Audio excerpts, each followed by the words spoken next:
આપણે પ્રકરણ 5 રેખા અને ખૂણા એના વિશે પુનરાવર્તન કરી લઈએ. જો આપણે યાદ કરીએ છીએ કે પહેલું છે રેખાખંડને બે અંતિમ બિંદુ હોય છે. મેં આગળ રેખાખંડ એ બી દોર્યો છે, તેના અંતિમ બિંદુ એ અને અંતિમ બિંદુ બી, એટલે રેખાખંડને બે અંત્ય બિંદુ હોય. કિરણને માત્ર એક જ અંતિમ બિંદુ હોય છે, જે તેનું આરંભ બિંદુ. બરાબર, તમે જુઓ મેં કિરણ સીડી રચ્યો છે, તો અહીંયા સી છે એ એનું અંતિમ બિંદુ એટલે કે આરંભ બિંદુ કહેવાય. અને રેખાને બંને બાજુએ અંતિમ બિંદુ હોતા નથી. ધારો કે રેખા એક્સ વાય છે, બરાબર, પણ એને એક પણ અંતિમ બિંદુ નથી, કારણ કે બંને બાજુ અનંત અંતર સુધી વિસ્તરેલી હોય છે.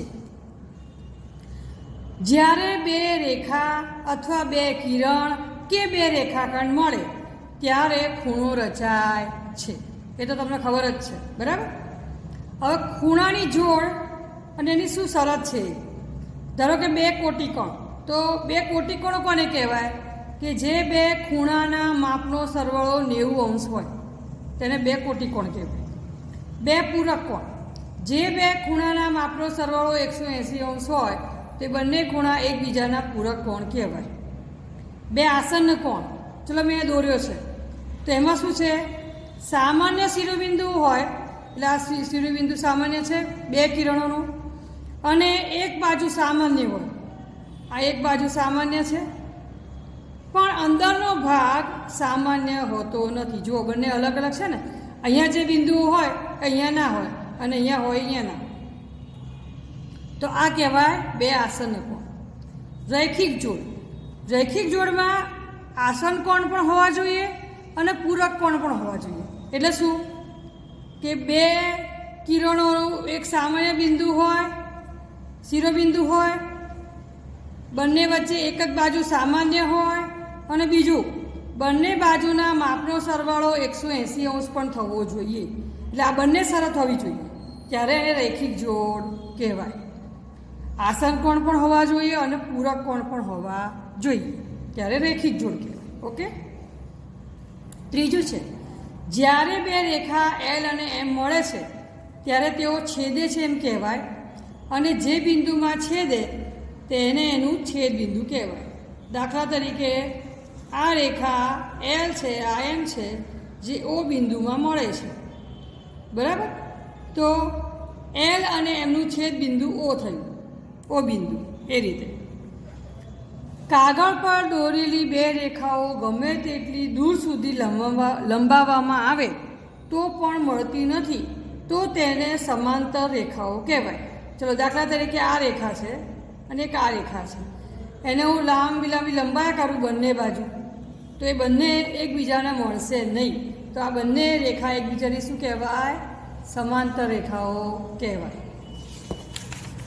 ઓકે. જ્યારે બે રેખા છેદે છે તો અંગ્રેજી અક્ષર એક્સ જેવું બને, આ રીતે એક્સ જેવું બને છે ને. ત્યારે સામેના ખૂણાની બે જોડ મળે છે. એટલે એક આ ખૂણો, આ એક જોડ, અને આ બીજી જોડ, આ એક, આ બે. આમ તો 1 2 3 4 એવું લખાય. ચલો, એ તો પણ શું કહેવાય? આ સામેની જે જોડ છે 1 2 3 4 લખીએ દાખલા તરીકે. ચલો, 4 ખૂણા મળે, તો 1 અને 3, 2 અને 4, આ બંને અભિકોણની જોડ કહેવાય. ખ્યાલ આવે? એ રીતે. અને અભિકોણના માપ સરખા, એટલે ખૂણો 1 બરાબર ખૂણો 3 થાય, ખૂણો 2 બરાબર ખૂણો 4 થાય. ઓકે. બે કે વધુ રેખાને ભિન્ન બિંદુમાં છેદતી રેખાને છેદિકા કહેવાય.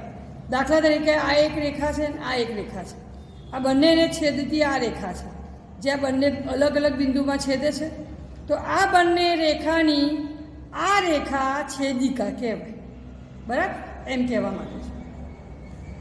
અને છેદિકાથી ઘણા પ્રકારના ખૂણાઓ બને છે. કયા કયા ખૂણાઓ મળે છે આપણે જોઈએ. ચલો, પહેલાં તો અંતઃકોણ. ચલો, હવે નામ ઉપરથી પહેલાં સમજવાનું છે. અંતઃ એટલે અંદરના, કોણ એટલે ખૂણા, અંદરના ખૂણા. ચલો, કયા કયા છે? તો 3, 4, 5, 6 અંદરના ખૂણા થયા એટલે અંતઃકોણ. બહિકોણ, બહિ એટલે બહારના, કોણ એટલે ખૂણા. બહારના ખૂણા કયા છે? 1, 2, 7, 8. ઓકે. હવે અનુકોણ, અનુકોણ કયા કયા કહેવાય? તો જુઓ, ઉપરના છે એ, એટલે 1 અને 5 જોડ છે, અનુકોણની જોડ કહેવાય. 1 અને 5 એ તો નીચેની 3 અને 7, ઉપરની 2 અને 6, નીચેની 4 અને 8. આ થઈ અનુકોણની જોડ.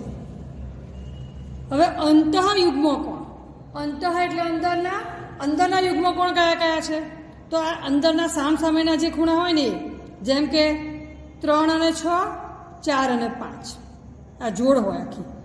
3 અને 6ની એક જોડ, 4 અને 5ની એક જોડ.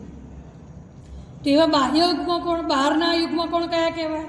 તો સામસામેના લો, 1 અને સામેનો 8, એટલે 1 અને 8, 2 અને 7, એ રીતે.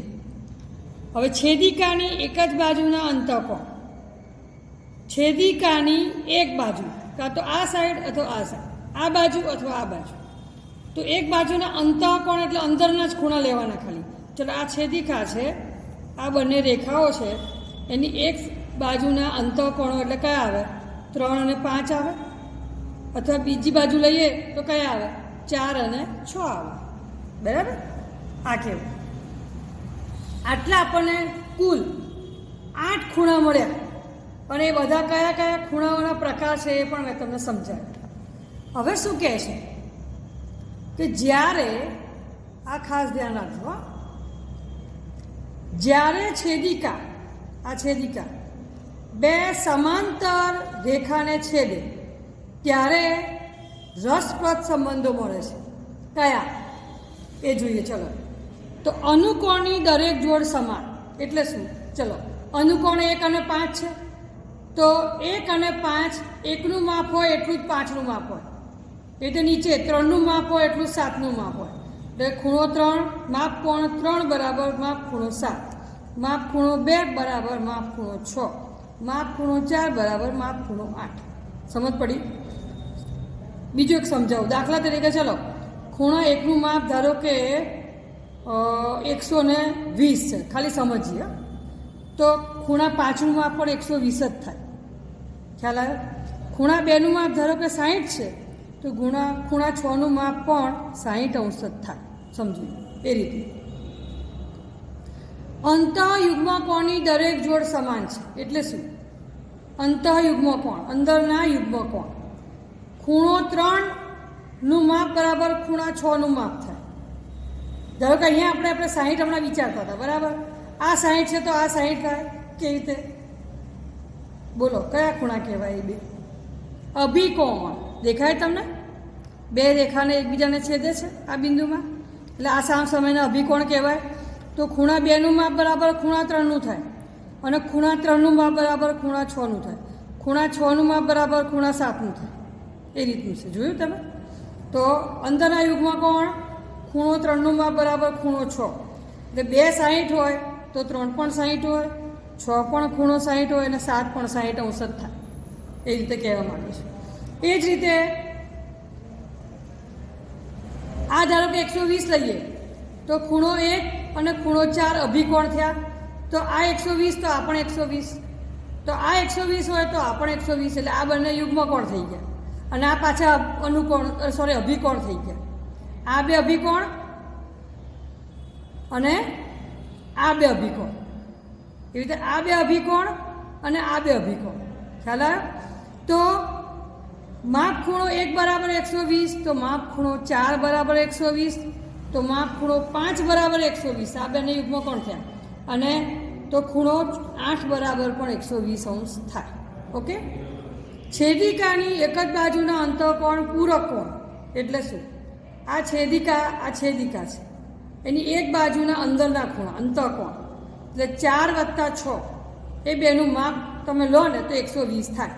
આપણે હમણાં લીધું તો એ પ્રમાણે વિચારો તો 4 120 થતા હતા અને 6 60 થતા હતા. હે ને? આપણે લીધું એ પ્રમાણે તો 120 + 60 180 થયા.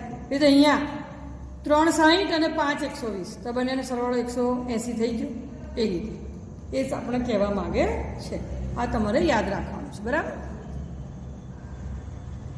આપણે પ્રકરણ 6 ત્રિકોણ અને તેના ગુણધર્મો વિશે જોઈએ.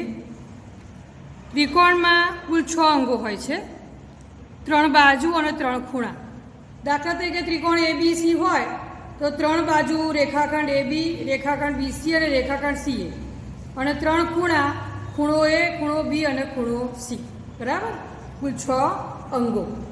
ત્રિકોણના શિરોબિંદુને તેની સામેની બાજુના મધ્યબિંદુ સાથે જોડતો રેખાખંડ ત્રિકોણની મધ્યગા કહેવાય છે. ત્રિકોણમાં 3 મધ્યગા છે. અહીંયા જુઓ આપણે દાખલા તરીકે રેખાખંડ BCનું મધ્યબિંદુ M છે, તો શિરોબિંદુ A માંથી નીકળતો રેખાખંડ M શિરોબિંદુ આગળ આપણે જો જોડીએ તો રેખાખંડ AM મળે. એ ત્રિકોણની પહેલી મધ્યગા કહેવાય. એ જ રીતે રેખાખંડ ACનું મધ્યબિંદુ N હોય તો રેખાખંડ BN બીજું મધ્યગા, અને રેખાખંડ ABનો મધ્યબિંદુ O હોય તો રેખાખંડ CO એ ત્રીજી મધ્યગા કહેવાય. બરાબર.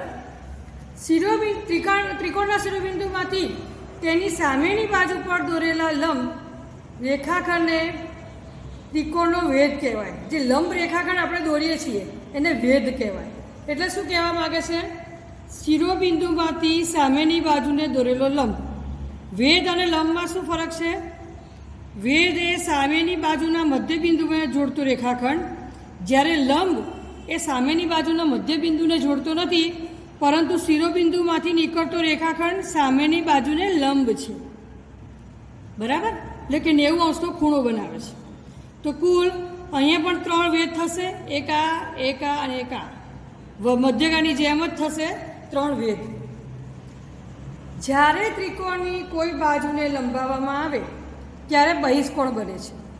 દરેક શિરોબિંદુ આગળ 2 રીતે બહિષ્કોણ રચી શકાય.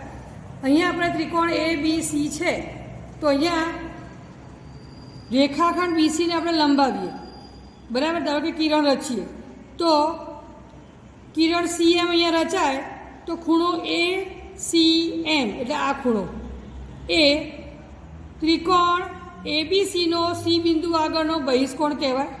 એટલે અંદરનો ખૂણો C છે, ACB છે, એનો બહિષ્કોણ થશે ACM. એક આ બહિષ્કોણ. એ રીતે નીચે કિરણ ACને નીચેની તરફ લંબાવો તો ખૂણો BC, અહીંયા કોઈ બી એક નામ આપી દઈએ, ધારો કે N. ચલો, તો ખૂણો BCN એ બીજો બહિષ્કોણ રચાય. એ રીતે દરેક બાજુએ કિરણને 2 બાજુ લંબાવતા, એક આ સાઈડ એક આ સાઈડ, આ બેને લંબાવતા એક આ સાઈડ એક આ સાઈડ, આ રીતે. બરાબર. તમને ખ્યાલ આવી ગયો હશે હવે કે કઈ રીતે 2 બહિષ્કોણ રચાય છે. એટલે દરેક શિરોબિંદુ આગળ 2 બહિષ્કોણ રચાય છે. બહિષ્કોણનો ગુણધર્મ શું છે? ત્રિકોણના કોઈપણ બહિષ્કોણનું માપ તેના અંતઃસમૂહકોણના માપના સરવાળા જેટલું હોય છે. હવે જુઓ, અંતઃસમૂહકોણ કોને કહેવાય? દાખલા તરીકે આપણે આ બહિષ્કોણ રચ્યો છે C આગળ, C શિરોબિંદુ આગળ રચ્યો, તો C સિવાયના ખૂણો A અને ખૂણો B એ અંતઃસમૂહકોણ કહેવાય. C આગળ રચીએ એટલે A અને B કહેવાય. A આગળ રચ્યો હોય તો B અને C કહેવાય, અને B આગળ જો બહિષ્કોણ રચીએ તો A અને C એના અંતઃસમૂહકોણ કહેવાય. તો ત્રિકોણના કોઈપણ બહિષ્કોણનું માપ, આ ખૂણાનું માપ એ અંદરના ખૂણા A અને ખૂણા Bનો સરવાળો કરો એટલે આ ખૂણાનું માપ મળે. બરાબર. એનું સરવાળા જેટલું આ ખૂણાનું માપ થાય છે. ત્રિકોણના ખૂણાનો સરવાળો. ત્રિકોણના 3 ખૂણાના માપનો સરવાળો 180 અંશ છે. જો કોઈ ત્રિકોણની 3 બાજુની લંબાઈ સમાન હોય તો તેને સમબાજુ ત્રિકોણ કહેવાય. સમબાજુ, સમ એટલે સરખી, બાજુ, 3 બાજુની લંબાઈના માપ સરખા હોય. સમબાજુ ત્રિકોણમાં દરેક ખૂણાનું માપ 60 અંશ છે. 60 180 થઈ ગયા. એ રીતે જો ત્રિકોણની ઓછામાં ઓછી 2 બાજુની લંબાઈ સમાન હોય, જો અહીંયા 2 બાજુની લંબાઈ, તો તેને સમદ્વિબાજુ ત્રિકોણ કહેવાય. અહીંયા પણ નામ પ્રમાણે જ ગુણ છે. સમ એટલે સરખા, દ્વિ એટલે બે, બે બાજુની લંબાઈ સમાન, સમદ્વિબાજુ. ખ્યાલ આવી ગયો? એટલે નામ ઉપરથી તમારે યાદ રાખવાનું. તો સમદ્વિબાજુ ત્રિકોણમાં બે સમાન સિવાયની ત્રીજી બાજુને એનો આધાર કહેવાય છે. દાખલા તરીકે ત્રિકોણ ABC છે, એમાં રેખાખંડ AB અને રેખાખંડ AC જે બે બાજુઓ છે એના માપ સરખા હોય તો રેખાખંડ BC શું કહેવાય? આધાર કહેવાય. બરાબર? ત્રિકોણના આધાર પરના ખૂણાઓ સમાન હોય છે, એટલે ખૂણો B અને ખૂણો C એ બંનેના માપ કેવા હશે? સરખા. ખ્યાલ આવી ગયો? એટલે અહીંયા શું જોવાનું છે? રેખાખંડ ACનો સામેનો ખૂણો B, રેખાખંડ ABનો સામેનો ખૂણો C, એ રીતે. એટલે બંને ખૂણાના માપ કેવા હોય? સરખા હોય છે. ત્રિકોણની બાજુની લંબાઈનો ગુણધર્મ.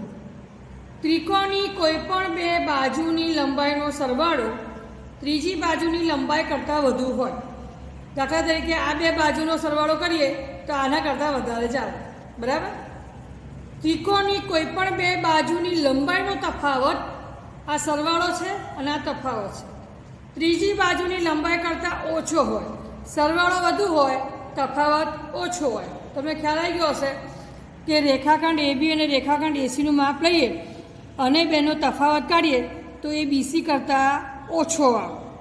બંનેનો સરવાળો કરીએ તો BC કરતાં વધારે આવે, એ બંનેનો તફાવત કરીએ તો BC કરતાં ઓછો આવે. જ્યારે ત્રણ બાજુની લંબાઈઓ આપી હોય ત્યારે ત્રિકોણ દોરી શકાય કે કેમ તે નક્કી કરવા માટે આ ગુણધર્મો ઉપયોગી છે. તમને એવું આપ્યું હોય કે નીચેના ત્રિકોણો દોરી શકાય કે કેમ એ તમારે જોઈને લખવાનું હોય તો તમારે શું કરવું પડે? ત્રણ બાજુના માપ આપ્યા હોય તો કોઈ પણ બે બાજુનું માપ જોવાનું, સરવાળો કરવાનો, એ ત્રીજી બાજુ કરતાં વધારે છે હોય તો દોરી શકાય, અથવા તફાવત જુઓ એ એના કરતાં ઓછો છે તો દોરી શકાય, એમ એ રીતે. બરાબર?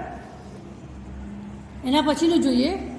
કાટકોણ ત્રિકોણમાં કાટખૂણાની સામેની બાજુને કર્ણ કહેવાય છે અને બાકીની બે બાજુને કર્ણ સિવાયની બાજુઓ કહે છે.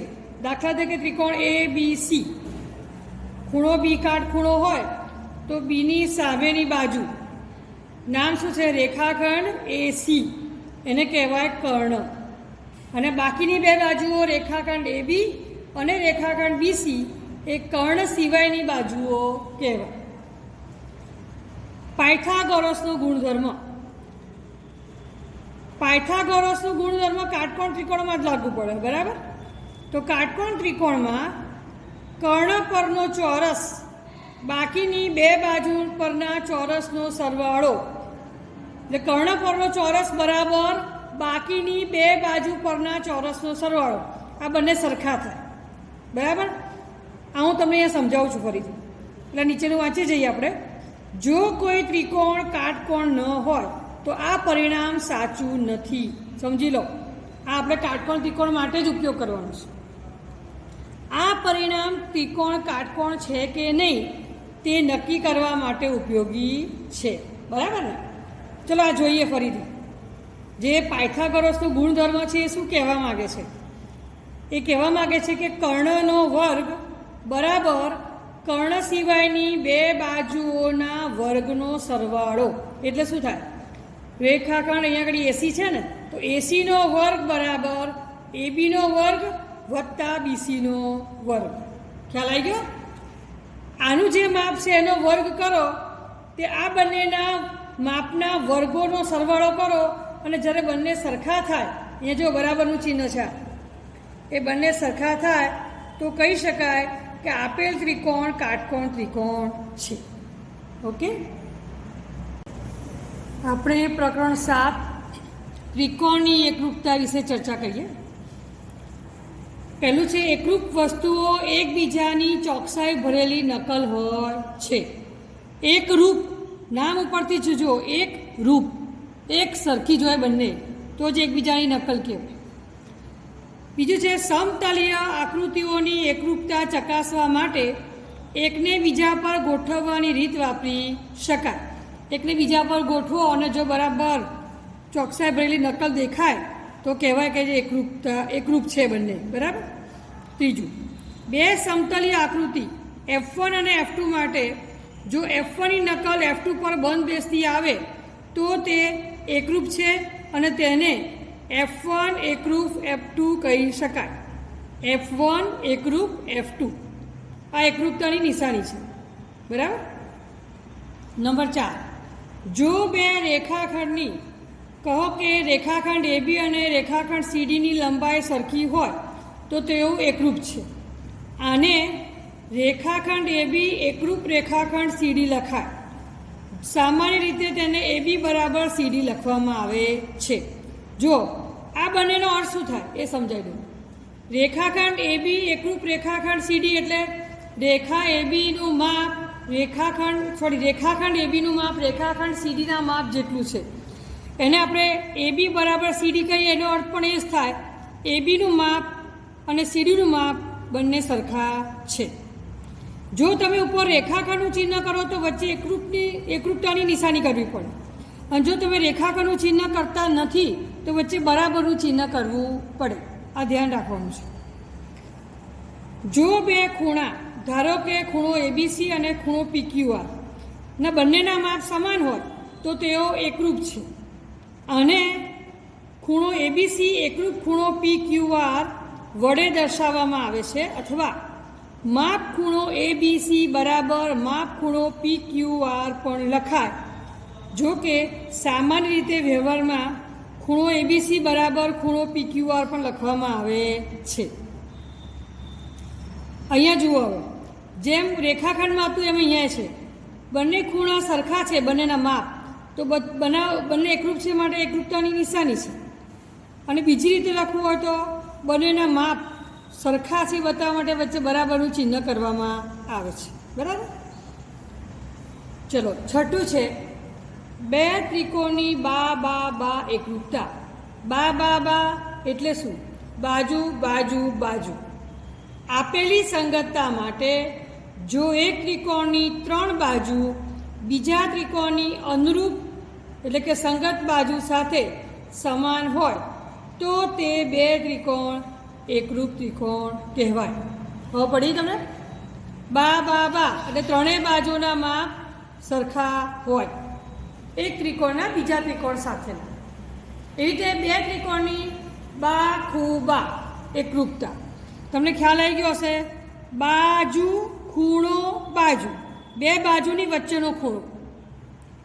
આપેલી સંગતતા માટે એક ત્રિકોણની બે બાજુ અને વચ્ચેનો ખૂણો બીજા ત્રિકોણની અનુરૂપ સંગત બાજુ અને વચ્ચેના ખૂણા સાથે સમાન હોય તો તે બે ત્રિકોણ એકરૂપ ત્રિકોણ કહેવાય.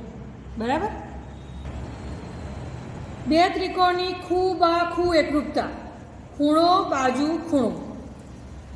આપેલી સંગતતા માટે એક ત્રિકોણના બે ખૂણા વચ્ચેની બાજુ. જો અહીંયા નામ પ્રમાણે દરેકમાં છે, ધ્યાન રાખજો. એક ત્રિકોણના બે ખૂણા અને તેમની વચ્ચેની બાજુ બીજા ત્રિકોણના અનુરૂપ ખૂણા અને વચ્ચેની બાજુ સાથે સમાન હોય તો તે બે ત્રિકોણ એકરૂપ ત્રિકોણ છે એમ કહેવાય. બે કાટકોણ ત્રિકોણની કાકબા એકરૂપતા. એ સાંભળો, આ કાકબા કાટખૂણો કર્ણ બાજુ એટલે કાટકોણ ત્રિકોણમાં જ આવે સંગતતા, બીજા ત્રિકોણમાં ના હોય. તો આપેલી સંગતતા માટે એક કાટકોણ ત્રિકોણનો કર્ણ અને એક બાજુ બીજા કાટકોણ ત્રિકોણના કર્ણ અને અનુરૂપ બાજુ સાથે સમાન હોય તો તે બે કાટકોણ ત્રિકોણ એકરૂપ ત્રિકોણ છે. આ કાટખૂણો તો બંનેમાં કાટખૂણો તો હોવાનો જ, પણ પછી કર્ણ અને બાજુ એટલે એક કર્ણ એટલે કાટખૂણાની સામેની બાજુ અને એના સિવાયની એક બાજુ બંનેના માપ જો બીજા ત્રિકોણ સાથે અનુરૂપ હોય, અનુરૂપ સમાન હોય તો તે બે કાટકોણ ત્રિકોણ એકરૂપ ત્રિકોણ છે એમ કહેવાય. બે ત્રિકોણ માટે ખૂ એકરૂપતા નથી.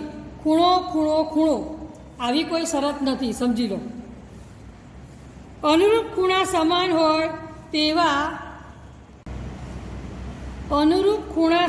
હોય તેવા બે ત્રિકોણ એકરૂપ હોવા જરૂરી નથી. આવી સંગતતા માટે તેમાંનો એક ત્રિકોણ બીજા ત્રિકોણની મોટી કરેલી નકલ હોઈ શકે. જો તેઓ એકબીજાની ચોકસાઈપૂર્વકની નકલ હોય તો જ તેઓ એકરૂપ થશે, બાકી તે એકરૂપ થશે નહીં. બરાબર.